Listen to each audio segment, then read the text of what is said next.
Good news, everyone. I've decided to make a video literally no one asked for. You see, while working on my stellar video covering the iconic Planet Express ship from Futurama, I did a truly dangerous thing and got to thinking. And that thought was, boy howdy, Fallout and Futurama have a ton of things in common. So join me in this episode of Falloutarama, where we reimagine the cast of Futurama in the Fallout universe. Let's get into it, shall we? Opening with the series' best character, fight me if you dare, Bender Rodriguez. So what do we know about Bender? Well, we know that as his name suggests, he is a bending unit, and we know he is humanoid in nature and is capable of speech and stealing. A lot of stealing. And we also know he was powered by any and all alcohol. So obviously in Falloutarama, Bender would continue being a humanoid robot, and would be used in construction, and would be easily moddable to boot. The one obvious choice that immediately comes to my mind is that of the humble Protectron. The Protectron is a humanoid capable of working a vast array of jobs, such as construction, and thanks to the existence of units such as Drinkin' Buddy, a Protectron converted into a mobile brewery, even has a nice convenient alcohol tie-in. So let's do this, shall we? Step 1. Give the Protectron chassis a shiny-ass gray metal paint job to match Bender's robo complexion. Step 2. Replace the flat, expressionless, lifeless faceplate of the Protectron with Bender's iconic, binocularic, vacuum tube eye module thingy, and then slap on a nice pair of digital LCD lip doodads, and then, in the wise words of one Elzar, knock it up a notch, and add in the most sensitive of Futurama robot anatomy, a glorious, thick and juicy antenna to the Protectron's chrome dome, and flavor to taste. Blamco, mac and cheesy, that's a good-looking Bender unit if I do say so myself. For character number 2, let's jump right in and cover the series' main protag, Philip J. Fry, the man out of time.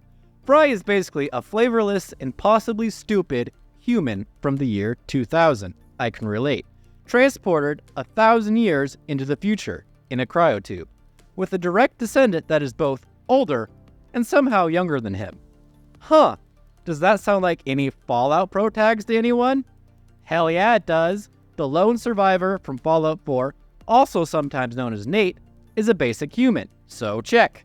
And possibly stupid? Well sure, just don't put any special points into intelligence, and hey, maybe take the idiot savant perk for good measure. How about being frozen in a tube, and then being thawed out in the distant future? Big ol' check. Heck, Nate even has a son that is older and younger than him simultaneously in Sean, aka father. Really, the only issues with Nate being Fry is A, Nate is married while Fry was not when he was frozen. Though Fry was in a relationship with a truly horrible woman, so I guess that gets a pass since Nora is a lawyer. And B, Nate is not in fact his own grandfather. A pity that, so not an exact replica, but pretty darn close. So having made my case, let's slap a vault suit on Fry, replace his slurm addiction with a Nuka-Cola quantum addiction, and call it a day, I say. Anyone else jonesing for a Fallout 4 Fry playthrough now? Because I sure am. Maybe when that next generation Fallout patch finally launches. Next on the docket, we have the second main character introduced in the series, Turanga Leela. Leela is a human mutant with a single large eye, Cyclopsian in fact, purple hair, and a propensity for hi-ya, kicking ass. Oh, and she happens to be Fry's main love interest. That's not really all that relevant going forward, but I thought I might as well mention it. So, mutant, one eye, kicks ass. This brings to mind two Fallout species for me. The Assaultron. Wait, can a specific robot model be called a species? Let's just gloss over that and say it can and move on with our lives. And the ever-prolific super mutant. The Assaultron comes to mind because it, features a disturbing amount of sex appeal. Thankfully, not a darling in the frocks amount of sex appeal, but certainly enough that the internet has gone Rule 34 pretty hard on this bot. And as the name suggests, the Assaultron kicks some serious ass. especially when it comes to that Cyclops eye laser that she just loves to charge and one-shot you with, in such an incredibly non-infuriating way. Then there's a super mutant angle. Supers are mutants. They are flesh-based organisms, and they do kick ass, making them another great candidate. Ultimately though, as much fun as it would have been to slap a purple wig on an Assaultron and call it Leela, I've decided the super mutant route is the ticket. So let's replace that healthy human skin tone with the olive green of a mutant machine. Increase the overall width of Leela's stature, slap Pip-Boy branding on her wrist computer for good measure, and sprinkle in a few skulls for adornment, and voila! Leela strong. Good news, everyone! It's time to talk about the Professor. The Professor is a 160-plus-year-old mad scientist and previous employee of MomCorp's friendly robotic company, and owner of the Planet Express delivery company, inventor of classics such as the Smelloscope that allows you to smell distant objects, the Farnsworth Parabox that allows for the viewing of alternate universes, and the Planet Express ship that warps space and propels humanity starward.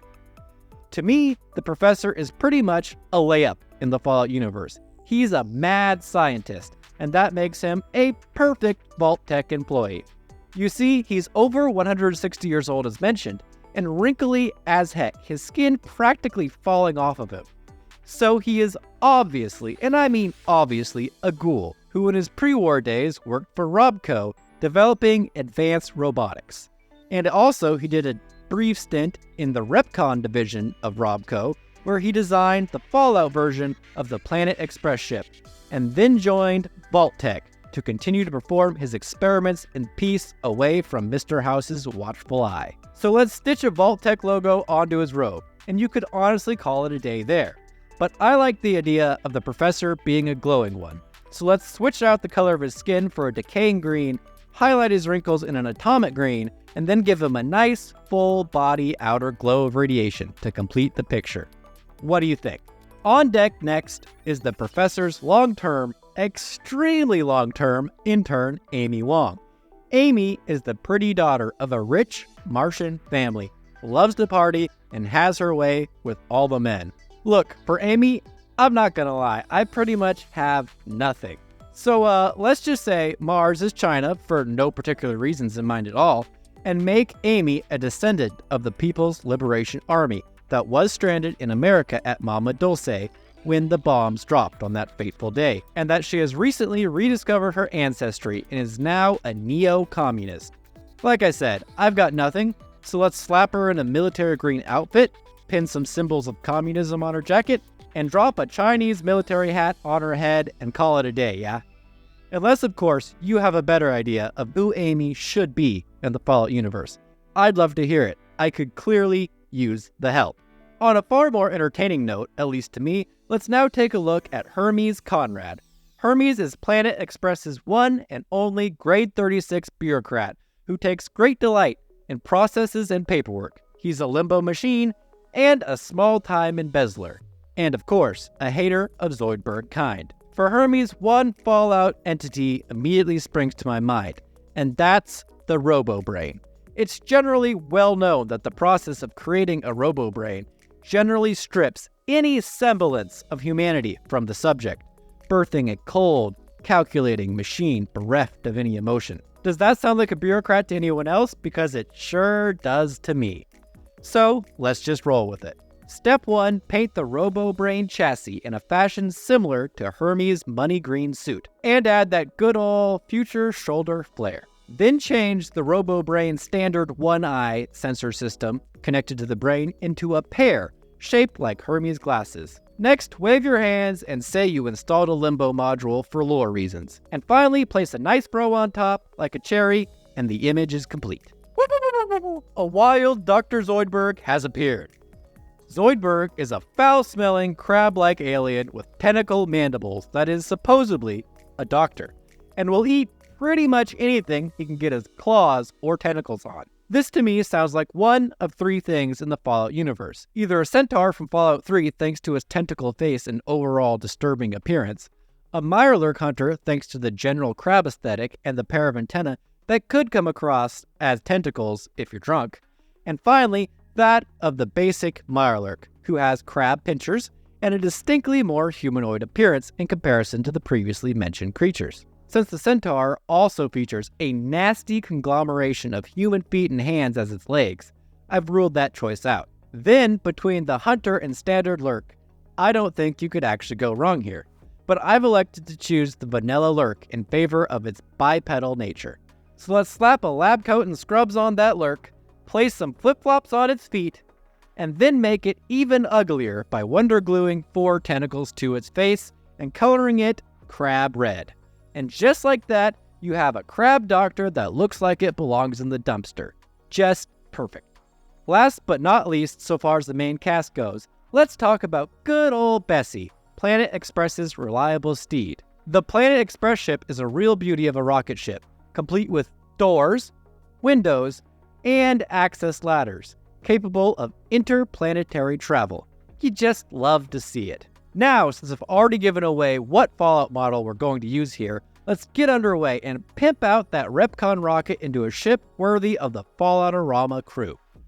First, we're going to add in a base coat of electric mucus green, that is actually its name, and then add in highlights of red to really make her fuselage pop. Then, mount a dorsal turret complete with an antenna, as ships can be robots too, and add a forward-facing windshield in the Futurama style. And just like that, you can proudly, and I mean proudly, mount the Planet Express logo on her tail, and the Space Steed is now complete. And now with that, we have covered the main cast of Futurama. But wait, there's more. There's still a few things I would like to talk about, so don't turn that dial just yet. It's that time of year. No, I know it's not, but it might be for someone that finds this lovely video in December. So let's get into the spirit and talk about Xmas. As is tradition, let us decorate our holiday palm tree and talk about good old St. Nick, the robot with rosy cheek cowling, a big red nose, and a belly that just shakes like a bowl full of nitroglycerin, who on every Xmas Eve does his darndest to punish all of the naughty. Truly a saint. But don't worry, no need to be on your best behavior. Santa's standards are incredibly high, and you are guaranteed to be in need of a good beating. This version of Santa really would fit right at home in the Fallout universe, don't you think? So to that end, I took the baddest bot around in the Sentry Bot and gave it a good jollification. Step 1, away with that drab matte silver military paint job, and in with the nice red and white Santa paint job. Step 2, install those rosy cheeks, that jolly nose, and some expressive eyes paired with a savage mouth and a long robo beard the color of freshly fallen snow. Then place a Santa hat complete with a spiked pom-pom for bludgeoning upon its crown, just like the star on an Xmas tree. And Shazam! By golly, does he look jolly. Look, I haven't played Fallout 76 since launch, but if they put a Century Santa survival event in December this year, I am there. No questions asked. How about you? Next, I'd like to give an honorable mention to Kif and Zap Brannigan. When it comes to Kif, I'd pretty much just give a Zayton his skin color and then put him in a dupe uniform. But when it comes to Zap, I've got nothing. He's just a basic male who happens to be a horrible person. So a lavishly fed raider, maybe? What do you make of Zap? I'd love to hear it. Next, I'd like to point out a couple more similarities between the universes that I noticed. Slurb, for example, the glowing green, addictive Mountain Dew from Futurama, reminds me an awful lot of Nuka-Cola Quantum. Makes you and your water glow? Check. Is addictive? Check. Likely kills you a lot faster than other soft drinks? Checkaroo. Delicious? Big old check. Then, finally, I got to thinking about those End Yourself booths. You know what I'm talking about? From the pilot episode of Futurama, and it hit me. Fallout's Pulaski preservation shelters are pretty much the exact same thing. Sure, the Pulaski shelter won't actually do the deed, but there's pretty much no chance of you surviving the apocalypse if you lock yourself up in one of these. So paying to use its services is pretty much kissing your you-know-what goodbye. You know what I mean? Can you think of any other similarities that I might have missed? I look forward to finding out in the comments below. Alright y'all, thanks so much for joining me on this journey that again, no one asked for. I sincerely hope you enjoyed. If you, for some reason, think others should see this, please boop that like button to help it spread. Special thanks to my subscribers and channel members. I look forward to seeing you in the next one. Spy Dingo